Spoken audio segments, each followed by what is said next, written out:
ଆପଣ ଭାବୁଛନ୍ତି କାରଣ ଚତୁର୍ଥ ସିଟ୍ କିଏ ବର୍ତ୍ତମାନ ପର୍ଯ୍ୟନ୍ତ ତ ଚତୁର୍ଥ ସିଟ୍ର କଥା ଅଛି। ଚତୁର୍ଥ ସିଟ୍ କ'ଣ ହବ କ'ଣ ନାହିଁ ଏଇଟା ଭବିଷ୍ୟତ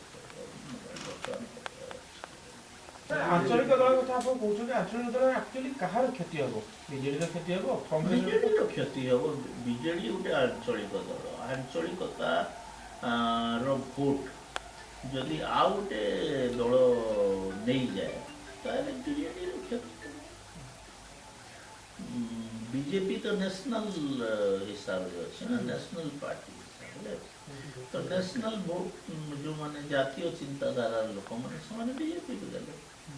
ଏବଂ ଏଇ ଅବଶ୍ୟ ରାଜନୀତିରେ ଚିନ୍ତାଧାରା ଏତେ ମହତ୍ଵ ରଖୁନାହିଁ, କିନ୍ତୁ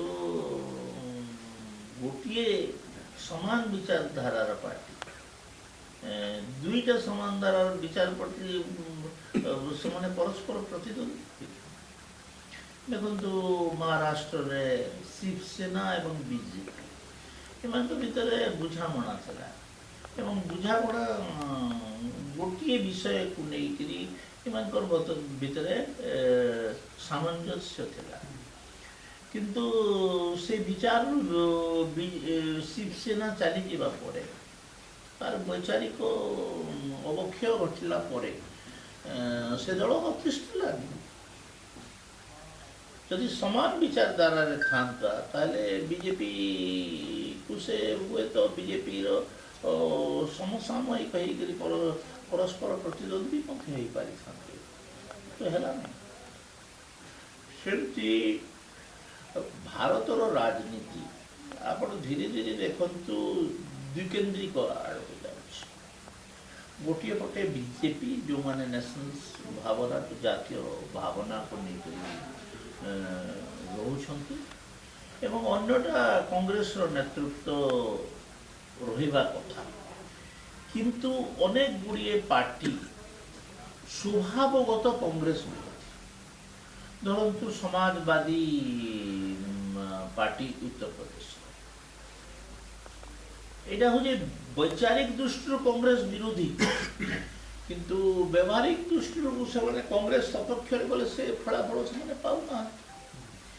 ବିହାରରେ ବି ଦେଖନ୍ତୁ ତାଙ୍କର ଯେଉଁ ବିହାରର ଲାଲୁ ପ୍ରସାଦଙ୍କ ପାର୍ଟି ଆରଜେଡି, ସେମାନେ ବୈଚାରିକ ଦୃଷ୍ଟିରୁ କଂଗ୍ରେସ ବିରୋଧୀ, କିନ୍ତୁ କଂଗ୍ରେସ ସହିତ ଗଠବନ୍ଧନ କଲେ ତାର ସଫଳତା ସେମାନଙ୍କୁ ପାଉନାହିଁ। ଏମିତି ଅନେକ ଜାଗାରେ ଅଛି। କେବଳ ତାମିଲନାଡୁ ଛାଡ଼ିଦେଲେ ଦେଖନ୍ତୁ, ତାମିଲନାଡୁ ଗୋଟେ ଅଲଗା ପ୍ରକାର ରାଜନୀତି। କେରଳରେ ଯଦିଓ ଜାତୀୟ ସ୍ତରରେ କମ୍ୟୁନିଷ୍ଟ ପାର୍ଟି କଂଗ୍ରେସର ସମର୍ଥନ କରୁଛି, କିନ୍ତୁ ଆଞ୍ଚଳିକ ସ୍ତରରେ କେରଳରେ ସେମାନେ ପରସ୍ପର ବିରୋଧୀ। ତ ଏମିତି ଧୀରେ ଧୀରେ ଦେଖନ୍ତୁ ତୃଣମୂଳ କଂଗ୍ରେସ କଂଗ୍ରେସରୁ ବାହାରିଛି, କିନ୍ତୁ ପଶ୍ଚିମବଙ୍ଗରେ ସେମାନେ କଂଗ୍ରେସ ବିରୋଧୀ। ଜାତୀୟ ରାଜନୀତିକ ଦୃଷ୍ଟିପଟ କ'ଣ ହଉଛି ତା ଉପରେ ବି ବହୁତ କିଛି ନିର୍ଭର। ସାର୍ ଏବେ ଦେଖିବାକୁ ଗଲେ ବର୍ତ୍ତମାନ ମଧ୍ୟ ଓଡ଼ିଶାରେ ସମାଜବାଦୀ ପାର୍ଟି ପୂର୍ବତନ ମୁଖ୍ୟମନ୍ତ୍ରୀ ଉତ୍ତରପ୍ରଦେଶ ସେ ମଧ୍ୟ ଆସିଛନ୍ତି। ଗତକାଲି ନବୀନ ପଟ୍ଟନାୟକ ମଧ୍ୟ ଭେଟିଛନ୍ତି। ଆଜି ମଧ୍ୟ ସାମ୍ବାଦିକ ସମ୍ମିଳନୀ କରୁଛନ୍ତି, କହୁଛନ୍ତି କି ଗୋଟେ ସମୀକରଣ କିଛି ହେଇପାରେ କି କିଛି ଆଲୋଚନା ହେଉଛି ବିଜେଡି ସହିତ ମିଶି କିଛି ଗୋଟେ ସମୀକରଣ ରହିବ। ଦେଖନ୍ତୁ ଏଇ ସମୀକରଣର କ'ଣ ଲାଭ? ସମାଜବାଦୀ ପାର୍ଟି ଉତ୍ତରପ୍ରଦେଶର ଗୋଟେ ଆଞ୍ଚଳିକ ଦଳ ଭଳିଆ ଅଛି। ଓଡ଼ିଶାରେ ତାର ଖାତା ଖତିଆ ନାହିଁ, ତାର ଲୋକ ପାଇଁ ପ୍ରତ୍ୟେକ ବୁଥରେ ପ୍ରତ୍ୟେକ ୱାର୍ଡରେ ଲୋକ ଦରକାର ନା। ଆଜ୍ଞା, ଆପଣଙ୍କ ପାଇଁ ଝଣ୍ଡା ଧରିବା ପାଇଁ ଲୋକ ଦରକାର, ଆପଣ ପାଇଁ ଛିଡ଼ା ହେବା ପାଇଁ ଲୋକ ଦରକାର, ଲୋକ ପାଇଁ। ନୂଆପଡ଼ାରେ ମଧ୍ୟ ପ୍ରାର୍ଥୀ ଦେଇଥିଲେ, ନିଜେ ମଧ୍ୟ ପ୍ରଚାର କରିବା ପାଇଁ ଆସିଥିଲେ ମଧ୍ୟ ଅଖିଳେଶ ଯାଦବ। ଯେ ଭୋଟ କେତେ ପାଇବ? ଭୋଟ ପାଇବା ଉପରେ ନିର୍ଭର କରୁଛି। ଦେଖନ୍ତୁ ଧୀରେ ଧୀରେ ବିଜେଡି ନୂଆପଡ଼ା ଇଲେକ୍ସନରେ ତୃତୀୟ ସ୍ଥାନ ଅଧିକାର କଲେ।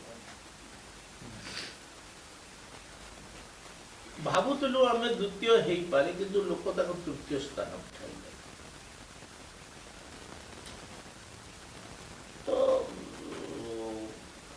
এই পরিপ্রেক্ষিতে কম জনতা হেলে মালিক, লোকে কଣ ନିଷ୍ପତ୍ତି ନେଉଛନ୍ତି ସେଟା ବଡ଼ ଜିନିଷ।